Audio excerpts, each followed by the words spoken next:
Thousands of public school educators celebrate Black Lives Matter at School Week. Indoctrinating our students in the progressive cult of economic, racial, and social justice. During the week of February 4 through 8, 2019, thousands of educators in public school districts across the nation celebrated Black Lives Matter at School Week with the students under their charge.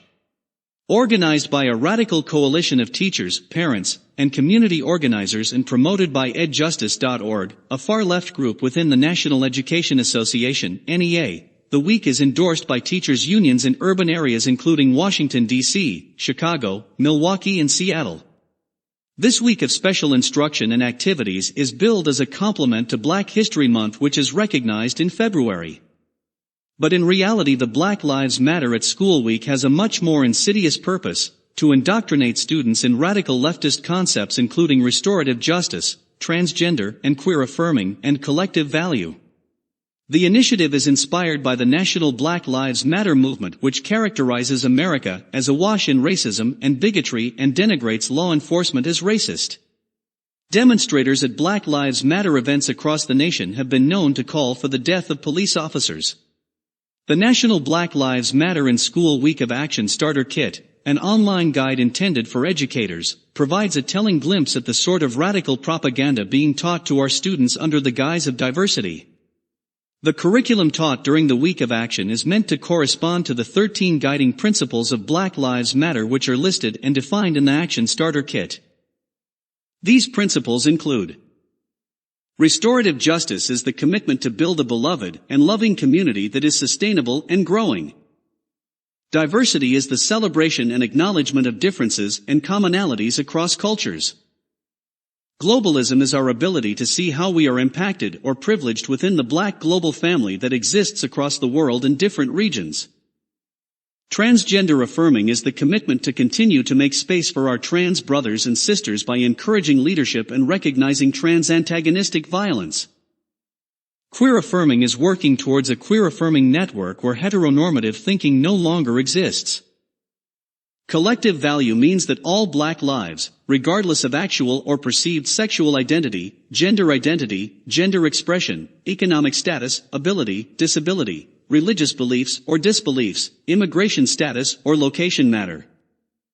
Black villages is the disruption of Western nuclear family dynamics and a return to the collective village that takes care of each other.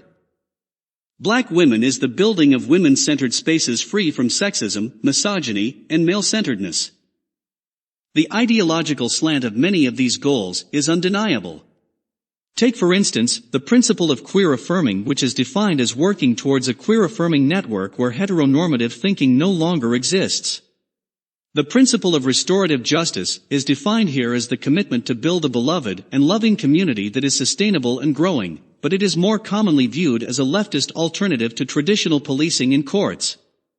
Black Villages seeks the disruption of Western nuclear family dynamics in favor of a return to the collective village.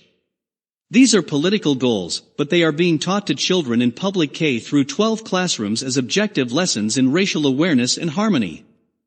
The key movement goals of the Black Lives Matter in School Week are also telling. 1. End zero-tolerance discipline and implement restorative justice. 2. Hire more Black teachers. 3. Mandate Black history and ethnic studies in K through 12 curriculum. 4. Fund counselors, not cops. Many of America's inner-city schools are inundated by crime and disruption from unruly students who hinder their classmates from receiving even a basic education.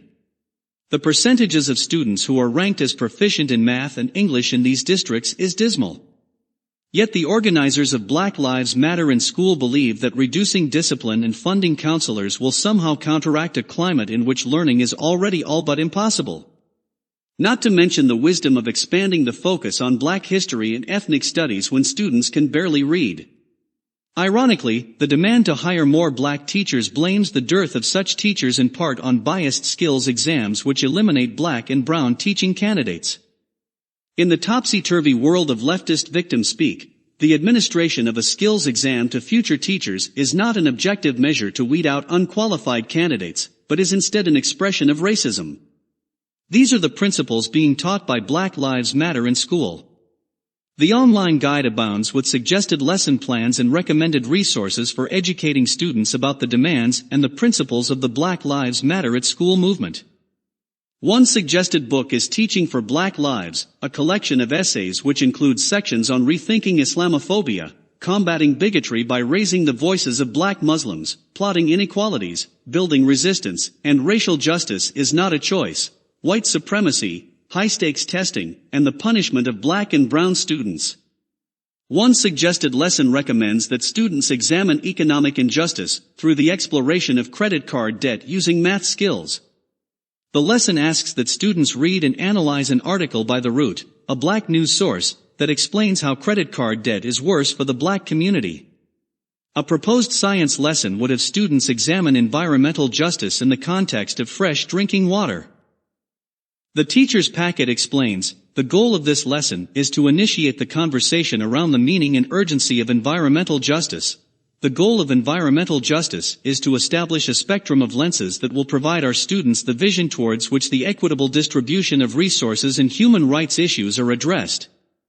It addresses the scientific roots of climate-induced injustices found in society, and it provides social justice-based solutions to these problems. A lesson recommended by the DC area educators for social justice focuses on the introduction of transgender and non-binary identities with I Am Jazz. The lesson is intended for students from pre-kindergarten to second grade.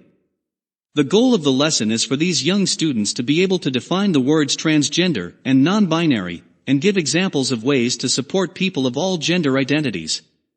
The lesson plan recommends screening a video of a transgender girl reading her autobiography titled I Am Jazz. But in another nod to absurdity, the lesson plan instructs when Jazz says, I have a boy body, but a girl brain. I would recommend stopping the video and reminding kids that there's no such things as boy bodies, but instead that the doctors thought she was a boy by using what they could see. Apparently even a transgender activist can't be trusted to accurately describe the lack of a gender binary. The Black Lives Matter in School movement is growing. It is clear from the principles, goals and curriculum resources provided, that the overwhelming purpose of this movement is to facilitate the indoctrination of K-12 students into the progressive cult of economic, racial, and social justice. This highly politicized curriculum is a celebration of leftist groupthink, not racial diversity. It does not belong in America's public schools.